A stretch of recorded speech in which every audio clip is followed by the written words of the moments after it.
नाशिक शहर पोलिसांच्या गुंडाविरोधी पथकानं शिताफीनं ही कारवाई करत आरोपीला वणी परिसरातून अग्निशस्त्रासह जेरबंद केलंय। दिनांक 17 सप्टेंबर रोजी रात्रीच्या सुमारास राहुलवाडी पंचवटी येथे सागर विठ्ठल जाधव हा ओट्यावर बसलेला असताना विकी वाघ आणि त्याच्या साथीदारांनी जुन्या वादातून सर्वस्व दाखवण्यासाठी गोळीबार केला। गोळी सागर जाधव याच्या डाव्या डोळ्याखाली लागून डोक्यात घुसली आणि तो गंभीर जखमी झालाय। या घटनेनंतर पंचवटी पोलीस ठाण्यात गुन्हा दाखल करण्यात आला होता आणि आतापर्यंत 14 आरोपींना अटक करण्यात आली आहे। मात्र गोळीबार करणारा मुख्य आरोपी विकी वाघ फरार होता। संदीप कर्णिक पोलीस आयुक्त नाशिक शहर यांच्या आदेशानुसार गुंडाविरोधी पथकानं विकी वाघचा शोध सुरू केला। तो अहमदनगर, पुणे आणि संभाजीनगर जिल्ह्यात लपून बसला होता। शेवटी पोलीस अंमलदार राजेश राठोड यांना माहिती मिळाली की विकी वाघ वणी परिसरात येणार आहे। किरण कुमार चव्हाण, उपआयुक्त गुन्हे संदीप मिटके, सहाय्यक पोलीस आयुक्त यांच्या मार्गदर्शनाखाली 2 पथक तयार करण्यात आली। एका पथकानं वणी गावात तर दुसऱ्या पथकानं लखमापूर फाटा येथे सापळा रचला आणि अखेर 4 ऑक्टोबर रोजी दुपारी विकी वाघ मोटरसायकलवरून जात असताना पोलिसांनी त्याला पाठलाग करून शिताफीनं ताब्यात घेतलंय। त्याच्याकडून देशी बनावटीचं पिस्तूल आणि बजाज पल्सर मोटरसायकल असं एकूण 1,10,000 रुपयांचा मुद्देमाल जप्त करण्यात आला।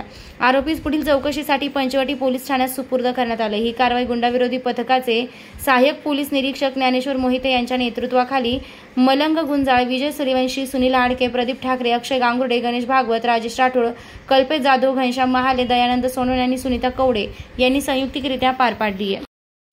दिनांक 17/9/2025 रोजी पंचवटी पोलीस ठाण्यात येथील राहुलवाडी पंचवटी येथे विकी वाघ या इसमाने सागर जाधव या इसमावर वर्चस्व वादातून गोळीबार केला होता। सदरची गोळी सागर जाधव याच्या डोळ्याच्या खाली लागून डोक्यात घुसून गंभीर जखमी केली होती।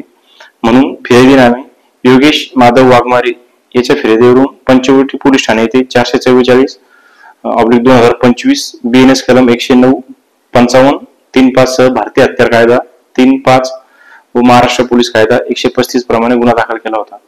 सदर गुन्ह्यामध्ये आतापर्यंत 14 आरोपी अटक केले असून गुन्ह्यातील मुख्य आरोपी हा गोळीबार करणारा मुख्य आरोपी विकी वाघ हा अद्याप फरार होता। माननीय पोलीस आयुक्त श्री संदीप कर्णिक सर यांनी गुंडाविरोधी पथकास आदेशित केले होते की सदरचा मुख्य आरोपी हा तात्काळ अटक करावा। त्यानुसार आम्ही मुख्य आरोपीचा शोध घेत असताना मुख्य आरोपी हा गुन्ह्यातील वापरलेली मोटरसायकलवर अहिल्यानगर, पुणे, औरंगाबाद व इतर ठिकाणी असा फिरस्ता होता। त्यामुळे त्याचा शोध लागत नव्हता। परंतु काल दिनांक 3/10/2025 रोजी गुंडाविरोधी पथकाचे पोलीस अंमलदार राजेश राठोड यांना माहिती मिळाली की सदरचा आरोपी हा वणी परिसरात येणार आहे व तो गुजरातला जाऊ शकतो किंवा वणी परिसरात मित्राकडे जाऊ शकतो वणी परिसरात। त्यानुसार सदरची माहिती आम्ही माननीय DCP क्राईम श्री किरण कुमार चव्हाण व माननीय ACP crime Shri Sandeep Mitke sir यांना देऊन त्यांच्या मार्गदर्शनाखाली दिनांक 3/10/2025 रोजी वणी परिसरात गेलो।